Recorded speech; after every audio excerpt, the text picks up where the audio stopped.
Agar odam o'tirib, tanasini butunlay bo'sh tutsa, butunlay xotirjam, keyin u ongida tasavvur qilishni boshlasa, o'zing qanday bo'lishni xohlasang, o'zingni shunday tasavvur qil. Hayotingda qanday yashashni xohlasang, shunday hayotda yashayotganingni tasavvur qil. Shu obrazni ol va yozishni boshla. Buni hozirgi zamonda yoz.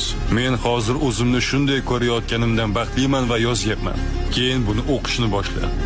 Va har kuni yana va yana o'qi va buni o'zing bilan olib yur va har kuni o'qishda davom et. Hamma buyuk olimlar bitta nuqtai nazarga butun tarix bo'yicha hamma tasdiqlagan. Ular buni butunlay tasdiqlaydilar. Biz nimani o'ylasak, shunga aylanamiz.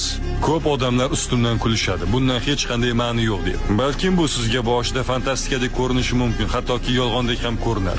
Agar buni tez-tez o'qisangiz, unga ishonishni boshlaysiz. Demak, bizning xayollarimiz harakatlarimizni boshqaradimi? Bizning xayollarimiz tuyg'ularimizni boshqaradi. Tuyg'ularimiz esa harakatlarimizni.